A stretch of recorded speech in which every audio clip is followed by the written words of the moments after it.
In my last video, I talked about Richard Dawson's 2017 album, Peasant. That's this bad boy right here. And I felt like it was appropriate for the follow-up to that video to be about his most recent album, 2020. That's this bad boy right here.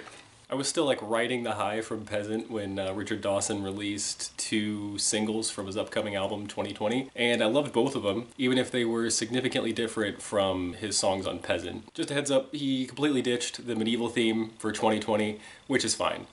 That's fine. The core vibe of 2020 still reminds me a lot of Peasant. And I'm going to be comparing this album to Peasant a lot, which I think is fair since it's the follow-up album and because I've basically been comparing Peasant to like everything in my life for the past 3 years. I like to think of 2020 as like an updated version of Peasant. Richard Dawson's still talking about like purely human situations, but the setting is modern, it's updated, presumably set in the year 2020, which is the current year, if you're watching this in like 2030. Along with the setting, the instrumentation has been updated as well, now including electric guitars with some really disgusting distortion, modern synths, and a proper drum set. Dawson's vocals are still on point, his guitar work is amazing, and his songwriting is just as interesting as it was on Peasant. 2020 is full of stories, and I want to talk about them, so here we go. There's no intro track in this album, no primer, it just kind of throws you right into Civil Servant, which opens up with some disgusting mechanical clanging coming from heavily distorted guitars, drums, and a synth, reminding you that this album is not, in fact, Peasant. The jagged instrumentals continue throughout the song, kind of calming down during the verses and then building up and exploding during the choruses. And there's a very strange, kind of anxious synth solo in the middle of the song as well, I guess sort of representing the sounds of the modern age. And this one's got a story that's gonna resonate with a lot of people. 9-to-5 jobs have been one of the most common sources of adult angst for like ever. A lot of people have them and a lot of them suck. It's such a common pop culture trope to like hate your job that I think a lot of people have been lulled into the sense that like it's just a regular part of the human experience to despise what you do for a living. Full disclosure, I have a full-time job in an office. I don't like hate what I do or anything, but I do find it very draining at times, so I can sort of relate. The song opens up with the character matter-of-factly describing their routine after they wake up for work. I'm kind of getting whiffs of that Beatles song, A Day in the Life, during Paul McCartney's like upbeat verse in the middle, but this is like significantly more depressing. The chorus then has the character emphatically announcing that they don't want to go to work today, and then sort of trailing off as the more crushing aspects of their job are described. For example, like notifying people that they no longer qualify for disability benefits. The character gets gradually more frustrated as the song continues. He can't sleep. He eats and drinks in excess to sort of cope with the internalized pain of his job. And he even details like a really gruesome fantasy where he kills the annoying guy that sits next to him at work with a tape dispenser. Smashes his head in. The end of the song sees the character finally finding the courage to call in sick, and he vows to quit his job entirely in a resounding final chorus that ends with an unbelievably high vocal note. It's like... Okay, forget it. Hang on. It's like here. Whoa, my god. The second track of the album is called The Queen's Head. It's definitely less intense than the last song, with the distorted guitars being traded out for Dawson's more laid-back acoustic guitar sound. This song features a kind of a plodding guitar riff in the verses, which sort of remind me of something off Peasant. Same with the guitar break, the little guitar solo that's in there. It's very Richard Dawson. And then after the guitar break, the chorus is joined by these really cool synth chords that have sort of like an underwater or like a warped sound. I love how it sounds. The character in the song is out of town when they receive a call about a flood. They own a bar near the coast, and so they rush back to town to make sure the bar is still in one piece. They return to the town to find that the flood is ripping it up pretty well. They describe weighing their ankles down before they wade through the flooded town. Clearly this has happened before. They're taking note of the various people that they're seeing on their way. So they see a man with a dog and a kayak who mentions that he's lost everything except for what counts, which is pretty cute. They pass a man who blames the flood on the government, who, in his words, would rather spend money on immigrants than on flood defense. The character finds their bar almost completely flooded, which is not very surprising considering the state of the rest of the town, but their neighbors are preventing its complete destruction. This song really highlights how helpless we are up against nature. Dawson repeatedly notes how little we are clung to the river's edge. All it takes is like a random blip in the ocean to cause unbelievable destruction. Makes you feel really insignificant. The third track on the album is called Two Halves. It's just a fun little song about soccer, nothing like existential or anything, don't worry. Dawson's character is a young kid who's describing a match with a rival school. His dad is there, really invested in the game, very invested in the game. He repeatedly yells what he thinks are helpful tips, and the kid, probably because he's so stressed out from all the yelling, ends up missing a clear shot and sort of just dropping the ball for the rest of the game. He gets really worried that his dad's going to be super bad at him. But at the end of the song, he and his dad get into the car after the game, and his dad isn't mad at all. He says, "You'll do better next game," and asks what he wants to eat. It's a very catchy song. It's simple, it's cute, it's nostalgic, and I love it. Also, this song is a really cool stop motion music video that you should definitely check out. It's clear that like a lot of work went into it, and it looks really good. Jogging is up next. Oh man, there's a lot going on in the song. The song opens up with a very crunchy guitar riff, which then sort of calms down for the verses, which features some steady palm muted picking, and then the instrumentation sort of explodes during the choruses, eventually including strings and a synth lead. And there's a bridge in the song that features a very strange robotic voice that's chanting jogging. So that's in the song, which then leads into a fun little synth solo. I highly recommend watching the music video for this song. First, seeing Richard Dawson jog through the English scenery is something that I didn't know that I wanted, but now that I've seen it, it's part of my life and I need it forever. Also, the video has subtitles, which I really appreciate because Dawson's accent, even though I love it, is a little thick and it can be hard for a Midwesterner like me to understand him sometimes. The lyrics are painfully relatable. There are so many great lines in this song as the character is describing all their anxieties. They're worried that everyone else around them is judging them just as they go about their day. The character mentions being laid off from their job. He spends all day on his computer and lacks any sort of meaningful interaction, which is likely contributing to the funk that he's in. His doctor gives him a prescription for anxiety meds, tells him to start jogging, which he does, and he finds it very relaxing. By the end of the song, he's asking for donations for the London Marathon, which tells me two things. First, he's very committed to running, and second, his paranoia seems to have subsided enough that he's comfortable interacting with strangers. So Jogging was the first single released from this album, and it got me super pumped. You know when a song like really clicks with you and you listen to it repeatedly,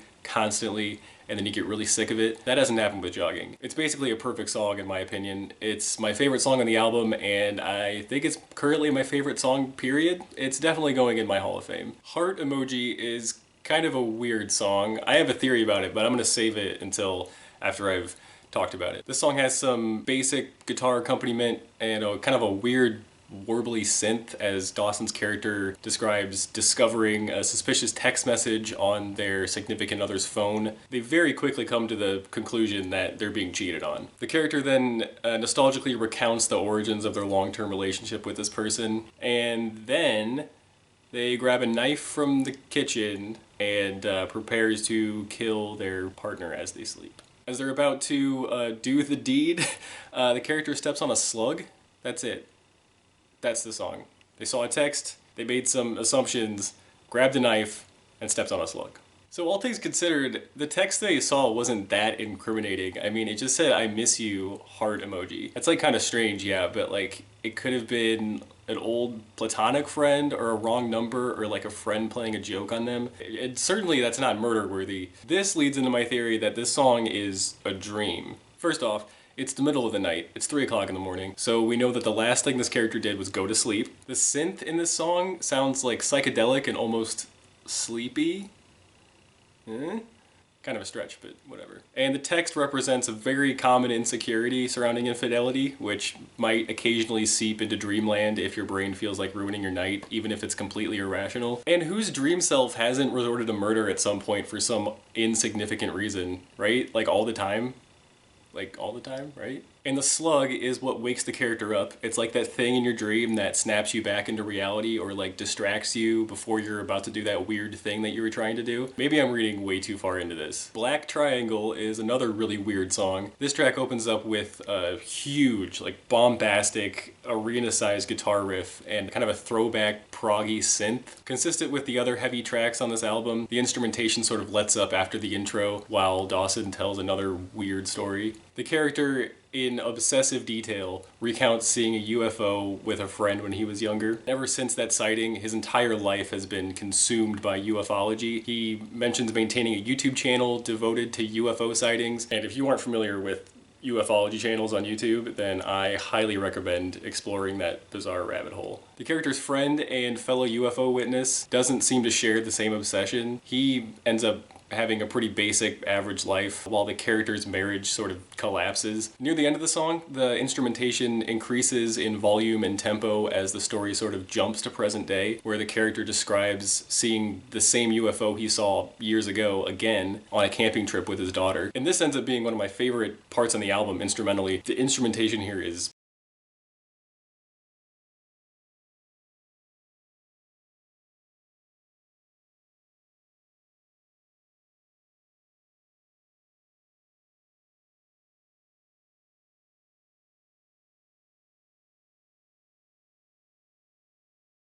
sick. And the vocal wailing here really reminds me of the end of Weaver off Peasant. And then after the man sees the UFO for the second time, the song just sort of disintegrates and fades out. Alright, so again, maybe I'm reading way too far into this, but it's possible the UFO that he saw represents OCD or some other obsessive mental trait. And then when he sees the UFO with his daughter, maybe that represents her inheriting the same tendencies. Fulfillment Center, not a very subtle track name. It's pretty apparent from the lyrics that this song is a critique of Amazon fulfillment centers and companies like Amazon, I guess, but you know, Amazon. And yeah, I'm one of those hypocrites who reads the exposés about the working conditions in Amazon warehouses, and I still use Amazon just because of how convenient it is, just in case you were worried about me getting on a high horse. To be fair, I don't use Amazon like that much. Our character here describes the stress of their working environment, referencing the challenging hourly quotas that employees are required to meet, as well as the effects that these quotas and this constant stress has on their health. You got a heavily distorted robot voice that squawks commands at them through a PA system as the employees break down mentally and physically. The character himself is in physical pain and doesn't have any time to see his family because of his job. The music in the song offers really good support to the lyrics. During the parts of the song where the character is describing working in the warehouse, the instrumentation is like really repetitive and mechanical, and there's like a grinding, abrasive, machine-like guitar solo. And there's this really dark adaptation of the song My Favorite Things from The Sound of Music when the character is listing off the assorted items he's packing up for other people. And then when the character is talking about life outside the warehouse, the music becomes prettier and more human. Ultimately, the character wants to quit his job and open a cafe. I really hope he does. Fresher's Ball is kind of a sad song about a father who drops his daughter off at college and then kind of immediately feels the loneliness associated with empty nest syndrome. He seems to have sort of lost his purpose without a kid around, displaying some mild depression. It's a situation that I don't have a lot of insight into because I'm not a parent. I mean, I'm pretty sure my parents were relieved when I moved out. I'll have to check with them and get back to you. Musically, this is a very raw song, very intimate song, especially compared with the rest of the tracks here. It kind of reminds me of Dawson's older stuff, so if you like this song, definitely check out his album The Glass Bridge from 2012. Next track is called No One. I don't have a lot to talk about. It's just like an interlude track with no lyrics or real musical development. It does provide you with an opportunity to wipe your tears and collect yourself from the previous track, so I appreciate it. That all seemed very familiar. The final track on the album is called Dead Dog in an Alleyway, and its contents are as twisted and grotesque as the title implies. It's not about an actual dog though. No dead dogs. The character is homeless and he's comparing himself to a dead dog, which is kind of a nod toward the song Beggar from Peasant. The character describes being hassled by people walking by him at night. Drunk dudes kick him and spit on him and call him an animal, just kind of basically treat him like garbage. And in the morning, he remains in the same place while other people go about their day, mostly ignoring him. The music here is alright, nothing too mind-blowing. The chorus is super catchy, but like so is everything else on the album. And I really appreciate the group chorus at the end. who is returning from Peasant to usher us out of this truly wonderful album. Alright, so before I wrap this video up, I just wanted to touch on something.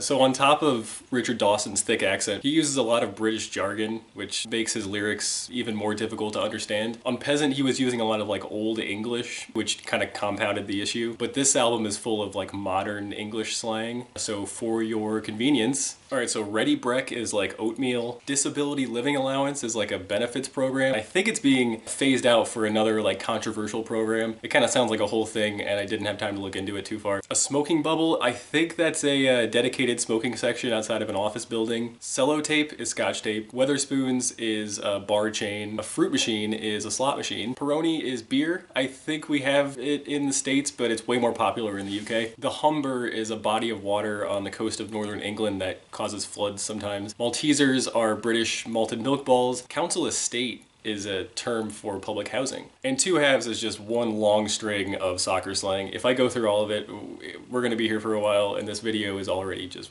way too long. Zoopla is British Zillow. Voluntary redundancy is a term for being laid off. It's got a nice corporate sheen to it, doesn't it? £1,000 is equivalent to $83 million. Cash Converters is like an international pawn shop. 3:00 bloody clock in the morning is right around 3 o'clock in the morning. A car park is a parking lot. Otherwise, Black Triangle is pretty American friendly. Tat is a term for like bland decorative items. Extension lead, I think that's a power strip. A freshers ball is like an organized school dance. Res canteen, I think that's a dorm cafeteria. Scotch Corner is like a junction of highways in northern England that leads traffic into Scotland. Five-a-side, I thought this was like a restaurant at first, but it's just a term for soccer. Premier Inn is a popular British hotel chain. A stag do is a bachelor party. I love that term. And Nando's is a very popular chicken restaurant. So that's 2020. All things considered, I like Peasant more, but honestly, that's not saying much at all. The bar is just set way too high with Peasant. 2020 is an amazing album. I understand that I can't do this album justice just by sitting here and talking about it, but I just wanted to bring it to your attention. Thanks for listening.